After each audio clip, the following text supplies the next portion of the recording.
Hello again and welcome to Shed Talk, my weekly magazine video series looking at the keeping, breeding and showing of cage birds with a particular focus as usual on the exhibition style budgerigar.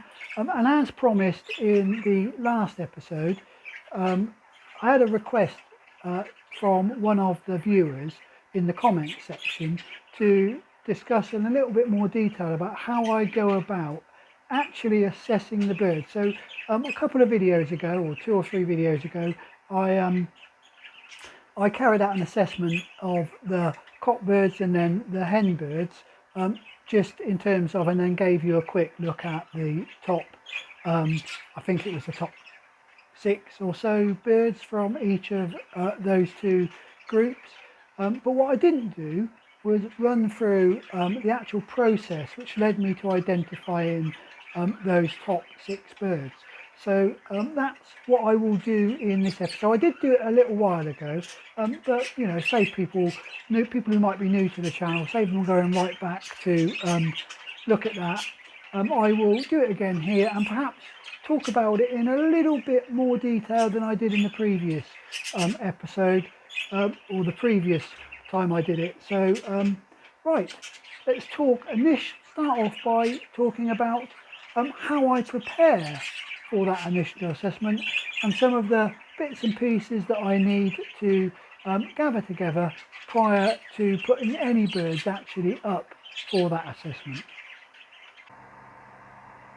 So let's begin by talking a little bit about preparation. Now, my time in the army, there was an old saying that said time spent in reconnaissance is seldom wasted, and I think that same is true around preparation. So preparing yourself for the assessment is not, very rarely is that preparation time a waste of time. And there are a few things that I always like to do before I start doing the formal assessment of my birds. Now, the first one of those is to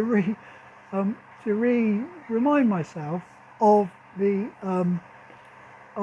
standard, the BS standard, and I use the colour standard here. You can see it here. It's the Budgerigar colour standard. I'm not sure if it's been updated since 2009. I don't think it has.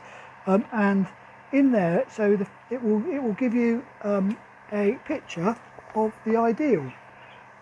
I hope you can see that. So a picture of the ideal Budgerigar. Now, when I'm doing the assessment, I have this to hand as well, so I can clearly see what the bird that I'm actually looking for. Now, the other thing that this book helps you with is in terms of a particular variety and what the standard is for that variety. So, and this particularly, if it's a variety that I'm unsure of, I will go through it on here. So like at the moment, some of you will know that I've recently started breeding the Lutinos. So as part of that process of when I'm assessing those particular birds, I will want to look at what the standard says it is for that, you know, like, so for example, the fact that it should have a good depth of colour and that sort of buttercup yellow. So so making sure that when I'm assessing them, I'm taking that quality into account as well as the overall appearance of the bird. And you know, I mentioned it in I think a couple of videos about the dominant pied or banded pied, Australian pied, whichever we might want to call it. So the dominant pied, and I mentioned that the father of that bird, of that hen, dominant pied, didn't have a full set of spots, and that is actually, you know, and it mentions it in the standard that that's a fault for the dominant pied. Dominant pied should have a full set of spots. So I need to bear that in mind. Whereas you might think that the recessive pied might not necessarily require those full set of spots. And a bit like if you're a spangle breeder, you know, it clearly says that a single factor spangle should have those bullet type spots, so the half spot appearance that they have. And you know, you look on the show bench now and there are quite a lot of spangles that seem to lack any sort of spots whatsoever. So worth bearing in mind what the show or what the standard is for the organisation that you're showing in your area. In the UK, of course, it is the Budgerigar Society, so that's what I will be using as my basis for when I assess the birds. Now, having said that, that's a standard, most of us will know that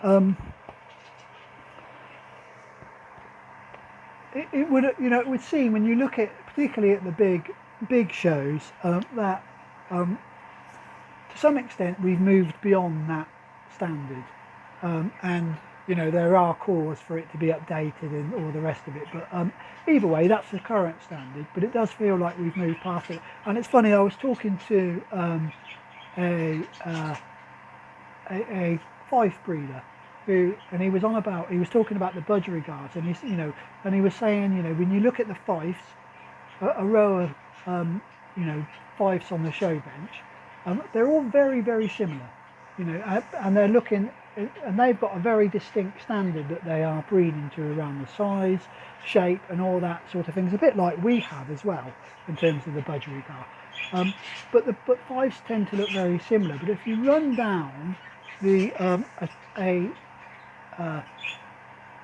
bench of exhibition Budgerigars, and they quite clearly, from one end to the other, there are some major they look very different, or can look very different, and some of that is because of the way we are developing the bird. So beyond or different, slightly different to the show standard. So the other thing that I will always like to have on hand is some pictures of the birds that are winning. So and I quite often will have pictures of the birds that are winning, and they tend to be on the front cover of the Budgerigar magazine. So I will have those near me as well, so I can see the type of bird that is currently winning in the UK, in terms of the style of bird. Now, it's really unfortunate that in most cases, not in all cases, but in most cases, you tend to get a picture of a bird that looks like that, with a focus on the face of the bird, and you don't very often get to see the whole bird in profile as you do in the colour standard. So, so the focus tends to be around the face, and I know that's the bit that catches the judge's eye initially is the facial area and the top end of the bird, but we shouldn't forget that the bottom end of the bird and the style of the bird that runs through that, and that the bird should appear in proportion, and you quite often don't get that from a photograph. So it is worth look at the birds that are winning on the show bench and have a look at it in a show cage as well, so that you have an idea of what it is you're aiming for, certainly the style of bird that I am aiming for. So that's the other thing I will do, is I'll run through some pictures. I have some pictures available as well, so when I'm talking about the top end of a bird, the blow, what the sort of, I suppose, what I'm looking for to try and achieve based on what the winning birds are on the show bench. So that's the other thing that I will have with me when I'm, or prior to it. So what I will be looking, I'll be looking at that and going, right, so I get a view of what the ideal is, and I get a view of what's currently winning on the show bench. So that's in my mind. I'll have those to hand as well, but that is in my mind. The other thing is I will, quite often when I'm reading, over here in the UK we get a thing called Cage Native Birds, and there will quite often be the articles in there by some of the top breeders about what they do, and things about the style of Budgerigar. And I think probably about a year or maybe a bit longer than a year ago, there was a couple of articles by Alan Marchant, and he uses a matrix similar to the matrix that I use. So I have those articles available to me. I kept them, and particularly there's one article that I use almost continuously, where he talks about the various features that he's marking on. So he talks about back skull, linear feature, length and size. But not only does he mention them, he actually gives in his article, he gives a description of what that is. So I will reread that article and just to refresh my mind of what those features actually are, rather than what I might think they are. So I will reread the article to make sure that I'm, when I'm talking about, let me have a look, feather type and density, that I'm measuring it against the standard that one of the top breeders in the UK is using, rather than just my own view on what feather length and density might mean. So yeah, so you might not have these to hand, but what I would say is if there are articles in magazines and other things, keep them and use them for when you're doing your various bits and pieces, your various assessments. If there's I quite often look at articles across the caged bird society overall, not just the budgerigar fancy, but the caged bird fancy overall, about some of the things around, conditioning of birds and how people feed their birds and that sort of thing. And because you can always glean things from other areas of the fancy, not just the budgerigar fancy. So those are the, I suppose, the bit of early preparation work about that I will do some pre-reading on and have it hand when I'm doing the actual assessment. The other areas really are to do with my particular stud, so those are just what I'm aiming for, I suppose. The other bits are for my particular stud, and the first of those areas is what I know I need to correct. Now, when I did my assessment of the birds, it pulls out some common features on your birds, and it brings out some of the common faults on your birds. Now, you might remember I spoke a little bit about wing carriage. I think it was one of the areas that that was quite poor on some of the birds. And it was an area that I know that I need to focus on going forward. So in the previous time I did the assessment, there was a bit about hinged tails that was a particular problem. Now because I focused in on that area when I did the assessment and scored birds with those particular faults down more than some of the other faults, I am gradually getting rid of that problem around the hinged tail on my birds.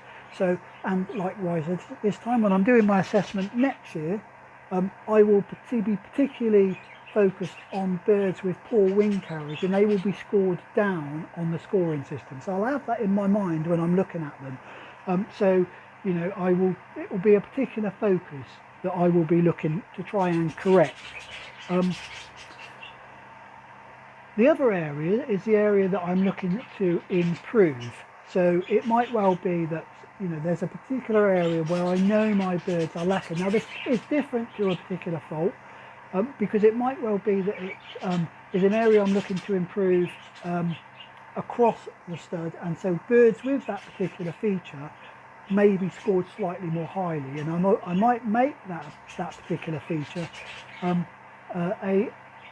give it a particular focus in the matrix. So whether that might be, if I find that my birds are lacking size of spots, for example, then what I will do is I might offset that particular bit in the matrix to make sure that the birds with larger spots are given a little bit of extra points, so that they are birds that will be carried through into my breeding team.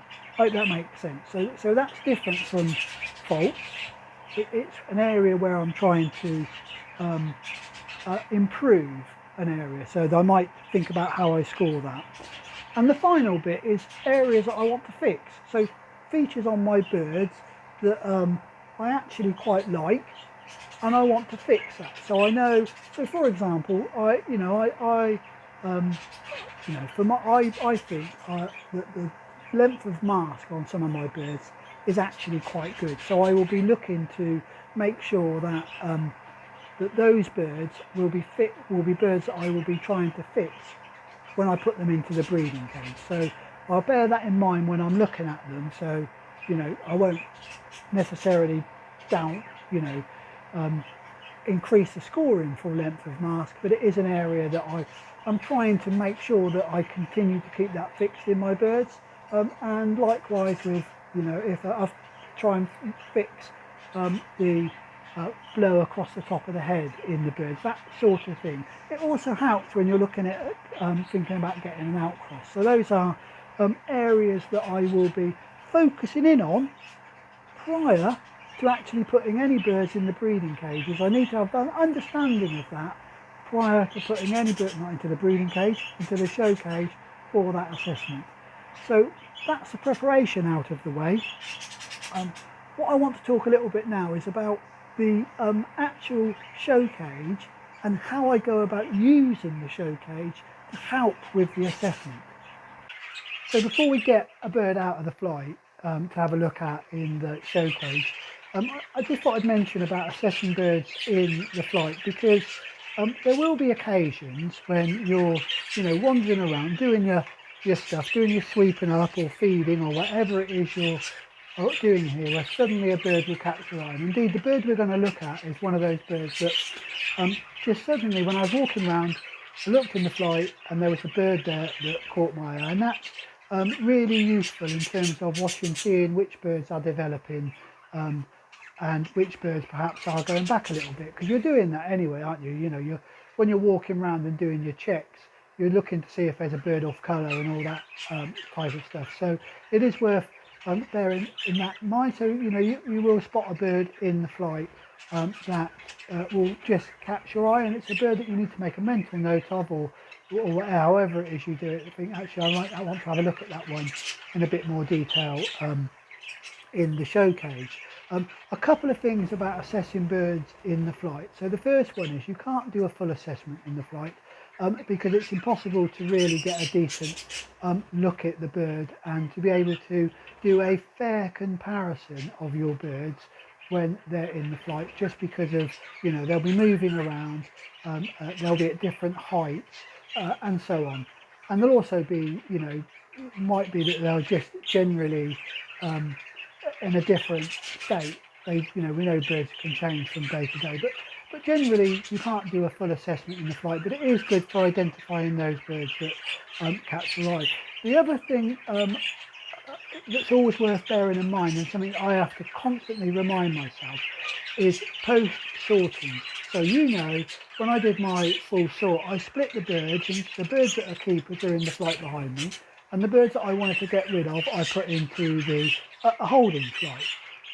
Now, when you've done that, be aware, and like I say, I have to remind myself of this, be aware that when you look in the holding flight, there will be birds that will stand out in there, okay? And you'll look at them and go, what is that in there?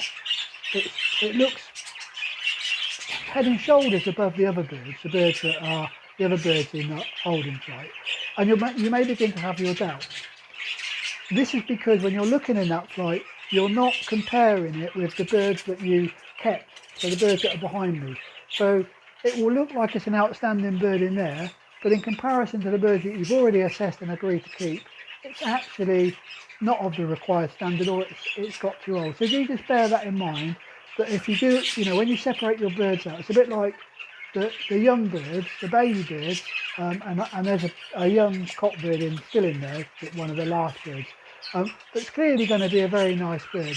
But if I had compared him earlier on, he wouldn't have stood out because he hadn't had the time to develop.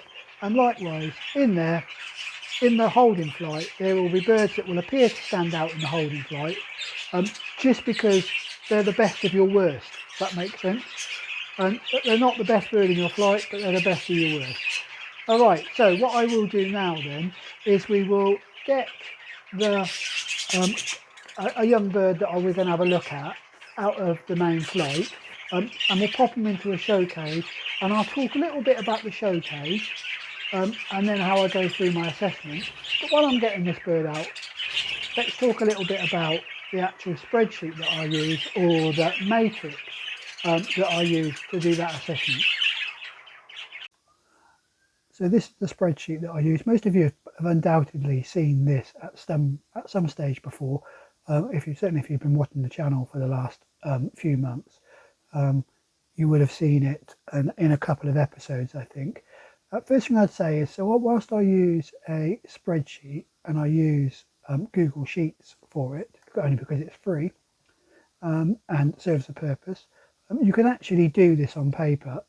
You don't really need to be, an expert in spreadsheets. You could do this on paper, but I use this because it is easier and it does some additional stuff for me relatively easily. Now, I'd be happy to share this spreadsheet if people would like me to. So, just leave it in the comments and say, could you share it? And I will post it or I'll post a link to it, a shareable link to it on the Shed Talk Facebook page.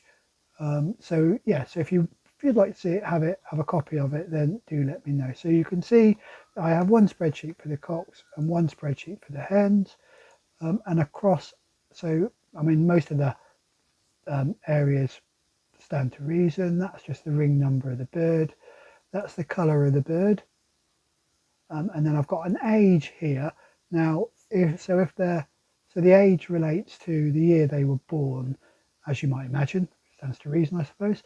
So, and 0 means that they are less than a year old. 1 means they're between 1 and 2 years old, and so on and so forth. For me, that becomes important because I weight the score against the age of the bird in order to keep them young. So that's just the way I do it. And I then mark on the following areas: the mask, the head, which really is just how the whole of the head fits together. So, width between the eyes, back skull, all of that size type of thing altogether. So, and then the size, which includes both the width of the bird, so its bulkiness, plus the overall height of the bird. So, and then major faults, that would be things like a large amount of ticking, the wing carriage, for example, and hinge tail, or a bird that doesn't ever grow a tail, or that side of things. So that would be in there. And this is the area where I said you can focus in on. If I've got a particular area that I want to eliminate, like the wing carriage next year, I will make a mental note that will be played into this. So any bird with poor wing carriage would probably only score a 3 on there. I tend to drop 1 point per fault. So if they've got a hinge tail and poor wing carriage, that would in effect give them 3. If they've got large amount of ticking, poor wing carriage, hinge, that would drop them down to probably a 2. So I hope that makes sense. In most cases, most of the birds, if they haven't got a fault, will score a 5. Blow, that stands to reason, over the top of the head. Style is the way the bird stands. It doesn't lean over the perch, stands upright, looks nice, shows itself off well. And that would also a little bit included in there would be how good it is in the show cage. Is it a natural show bird? And then spots stand to reason. That's the overall size of the spots, and does it have a full tally if it's supposed to? And for a spangle, single factor spangle, has it got those target type spots? And then for me, the total will automatically sum up those there in that column there. So it automatically sums those. The weight is worked out using the age, and this is then the weighted score. So basically it times the age weighted by the score, and that gives me an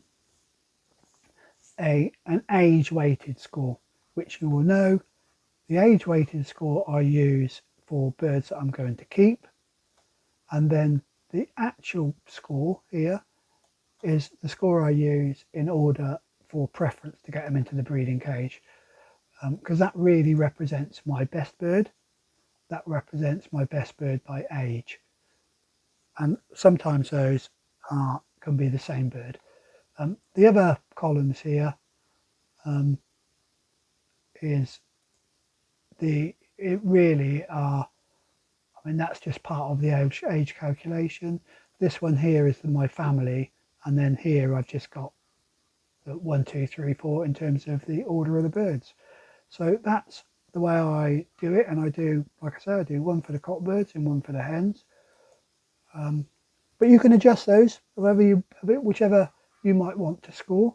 Now I score out of 5. Now I know some people might score out of 10. I tend to score out of 5, and I don't award half points. So it's just the way I do it. But you feel free to score them however you want. If you want to score out of 10, or if you want to score out of 5, but give a bird 3.5 points. For me personally, I just score out of 5, and it means that I'm not spending hours and hours worrying about halves, or is it a 7, or is it an 8, or is it a 7, or is it a 6, that sort of thing. They tend to fall into, for me it tends to be easier if I score out of 5. That's just me. Obviously you might think differently. So that's the matrix that I use. Fairly simple. As I showed it in the last the pairing up video, that it's very easy for me to then sort this because it is in a spreadsheet. So but like I say, you could just as easily do this on paper and then just do a total score if that's what you wanted to do.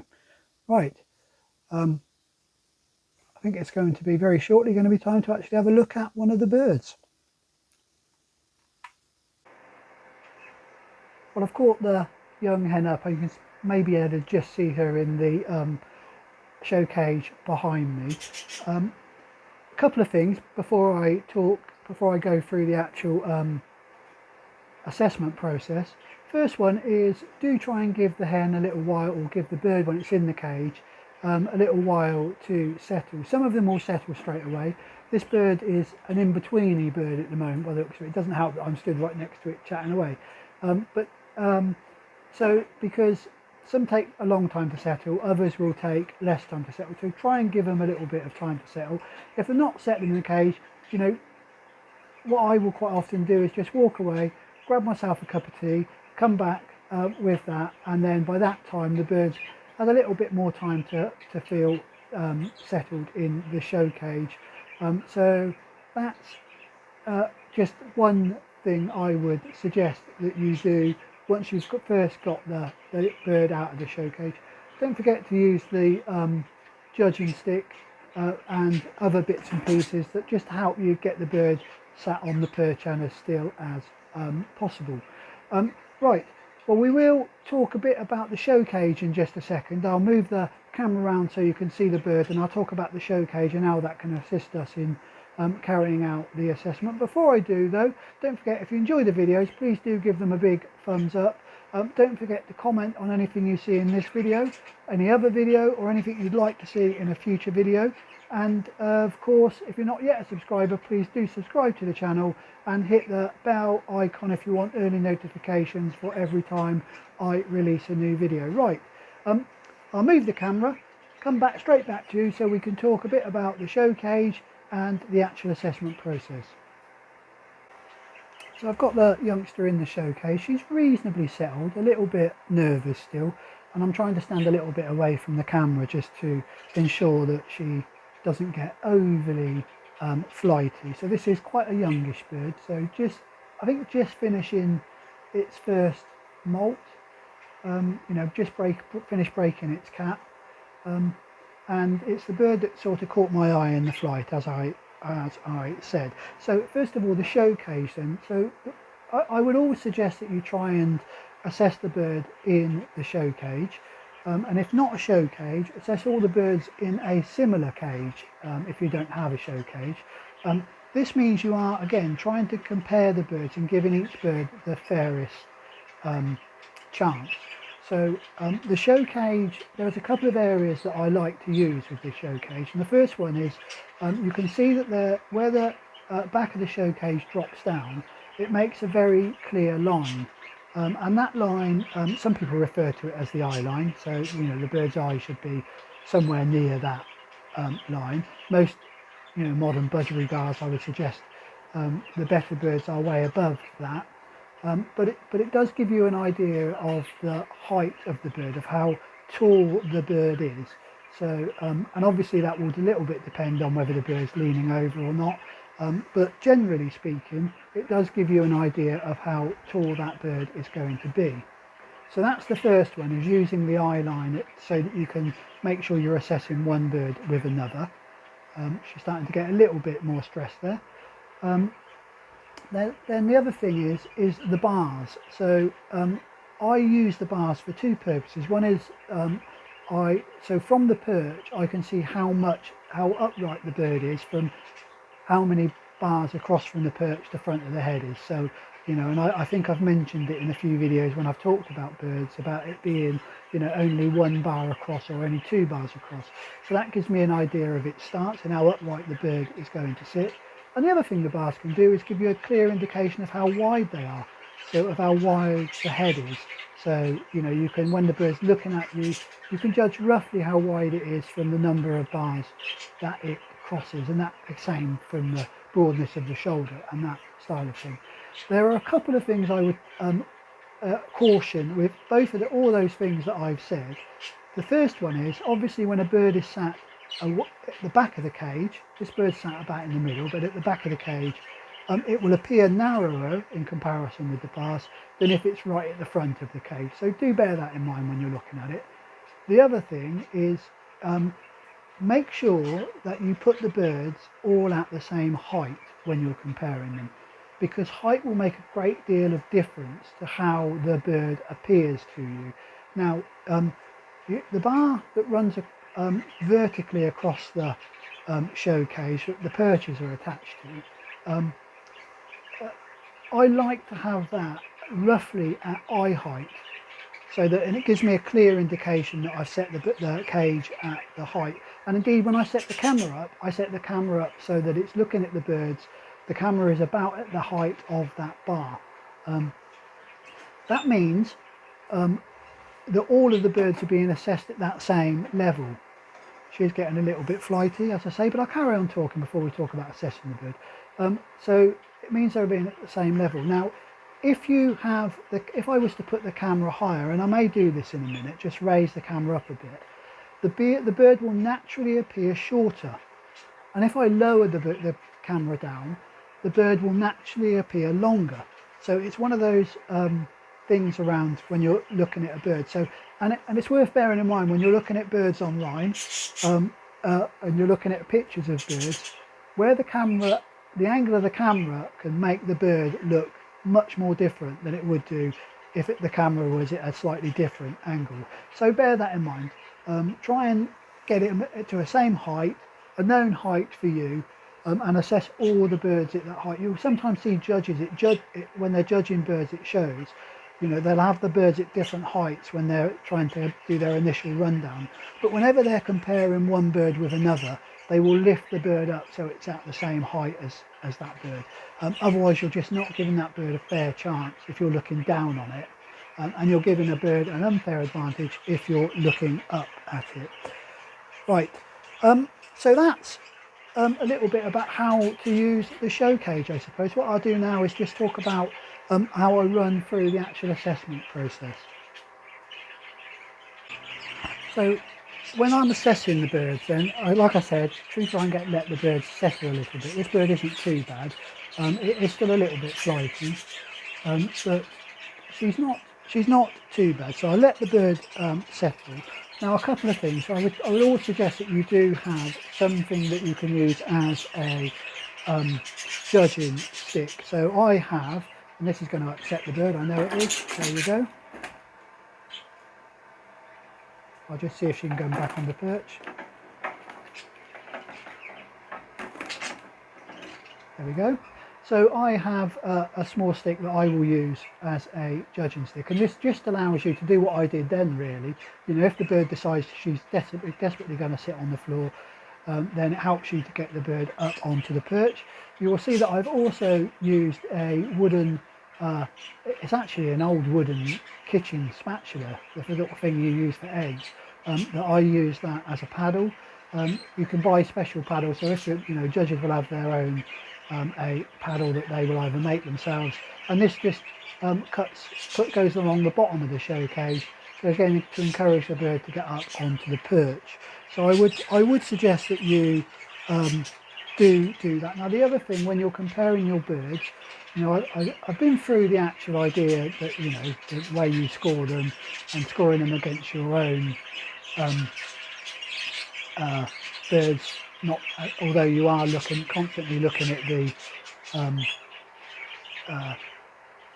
the show standard, you know, for your own country. So you are obviously comparing it against that, but you are comparing it against your own birds. And the other thing is you're not judging this bird to be at competition level. Okay, so I'm not looking at this bird and doing the, you know, the things like, is it missing a spot? Has it been spotted out properly? Has it got you know, pin feathers? Has it dropped half its tail? Has it missing part of its wing? That sort of stuff. I'm actually looking at the bird as how it would look if it was in perfect conditions. What I'm trying to think of it. So, you know, the fact that this bird hasn't been spotted out, I'm not going to, you know, and another bird may have been because it's just come back from the show or whatever. I'm not going to, you know, say that this bird lacks something because of that. Hope that makes sense. So I'm judging it for its potential in my shed, not its potential on the show bench. Although there will clearly be some birds that you'll look at and go, that will make a reasonable show bird. I think this bird here, just from the way it stands in the show cage, would actually make a reasonable show bird for a hen. So that's the other thing that I would say. So obviously you're going through it, and you run through the various bits. I tend to start at the top and gradually work my way down, but just because that's the order that the my scoring system is in. So, you know, I'm looking at the blow, the mask, all those bits that I am generally scoring. Now, and again, as I said when I ran through the assessment form, I'm scoring them in comparison with the others in my shed, not the best on the overall show bench. So, you know, I look at this bird and I look at the width between the eyes, and for a hen, this is actually going to be quite a useful bird there. It's got some directional feathering, you know, that lateral feathering between the eyes. It's got a little bit of blow over the top of the head. So, you know, this would be on the high end of my scoring system in comparison with the other hens in my flight. So it would definitely be above a 3. And you know, I'd probably give this somewhere close to a 4. And likewise, I'd be looking at the mask and that side of things. It's got a bit of a pointy head, I would say. I'm not going to run through what I actually see in this bird, but it's got, you know, again, I'd look to the mask and go, it's got a reasonable depth of mask and all of that sort of thing. So, so that's the way I would go down it. And again, I would be looking at it in comparison with the other birds in my shed, not necessarily, you know, a 5 for my shed or a 4 for my shed may only be a 3 for your shed, or vice versa. So that's the way I would do the overall judging. I would try to get the bird to move around. Now, if the bird is reasonably not steady on the perch, then I would, you know, and I get it up onto the perch and it stands there, then I wouldn't do it. This bird naturally turned around, so I can see it from both sides, and it does give you a little bit of a better impression. Don't forget to look at the back of the bird as well as the front of the bird. The back will give you some indication of the width across the shoulders. I'm trying to do that now with this bird, and it looks like it's got reasonable width across the shoulders. And again, look at the length of the tail, and then the overall proportion of the bird. You know, is it in proportion? When I look at this bird, because it does stand up quite high, whilst it's got a reasonable depth of mask, it may be that it could have a little bit more because it's got quite a longish body. It's got a reasonable sized tail on it as well at the moment, so reasonable length overall of it. I'm looking at the wings, not necessarily, you know, whether it might be slightly long flighted, but I don't think it is. So Yeah, so that's what I would do. Like I say, work through it, give the bird time. Now, there is a tendency, certainly I have a tendency, that sometimes I will like a particular bird. So, you know, there was an old cobalt cockbird that I had. I think it was a cobalt, might have been a sky blue cockbird that I had. He's now in the holding flight, that I particularly liked, and I had to watch that I wasn't being biased towards that bird, just because it was a bird that had done well for me and all the rest of that sort of stuff. So bear that in mind. Likewise, the cinnamon sky blue hen that won the CC. Now, the fact that that won a CC, when I look at it in the showcase, I shouldn't be, you know, thinking, oh, well, this won a CC, it must be my best bird in my shed, because it quite clearly wasn't the best bird, or isn't the best bird in my shed. Certainly isn't at the moment, anyway. So that's the other thing. So try and avoid being overly biased on the birds. And finally, once you've done your assessment and your scoring, and you've got your final score for the bird, see where it fits in, and then compare it side by side. What I would do is compare it side by side, get two show cages up with the bird that was both above it and below it, and so that you can go, right, so I gave this bird a 4 for its mask, for example. Now the bird that came up that beat it, what did it score better on it, Dan? And am I being fair to the bird in that sense, that, you know, was this bird really a 3 for its you know, for its size, for example? And if I compare it to the other bird that I gave a 4 for its size to, is that a fair comparison? And then likewise with the bird below it, you know, I gave this bird a 4 for its length of mast. When I compare its length of mast to the bird that it beat in terms of the scoring system, again, was that a fair comparison, or am I over judging this one? So like I say, get the bird that was a bird that was scored slightly less points than it, and a bird that scored slightly more points than it, and do that comparison side by side, just to make sure to give you that final view as to whether or not you think this bird deserved what the score that it got.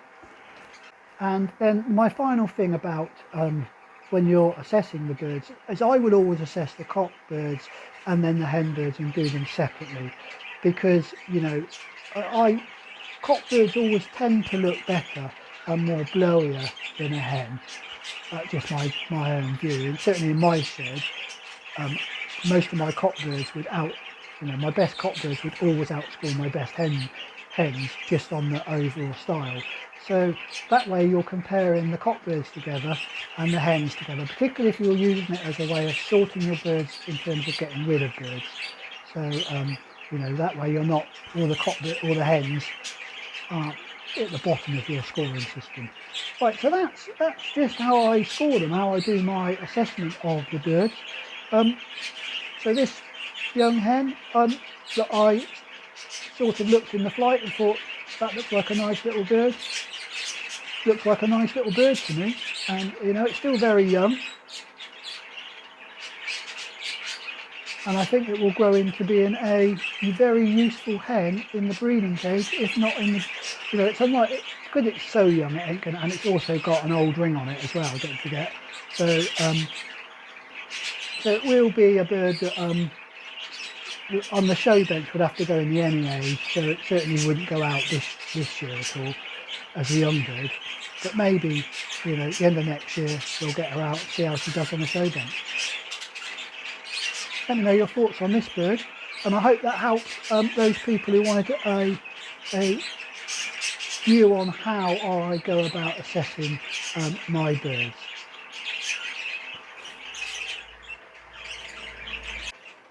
Well, it's time to pop this bird back in the main flight. I think this episode is actually quite a long episode. I didn't realise when I planned it out that it was going to be quite this long, so I hope you don't mind that extra bit of time. If I may well cut quite a bit of it out, so if it isn't a long episode, that's why. Anyway, the next episode is likely, we will do an update of all the breeding cages so you can see how the birds have got on. I also hope I will get some pictures of the birds that are at the Oxford 1910 annual show, but it may well be a little bit shorter than, certainly be shorter than this one. It may well be a little bit shorter than usual because apart from having the show to deal with this weekend, I've also got quite a lot of work on next week. Again, you know, regular viewers will know that I do invigilating for exams, and it's mocks, GCSE mock exams in the next two, or next week and the week after, I think. So there's about 2 weeks of mock exams. So it means I have less time to spend in the shed. I prioritise the birds, and therefore I've got less time to do the filming. Anyway, this episode has gone on quite long enough, as I say. So until the next one, as always, do stay safe and enjoy your birds.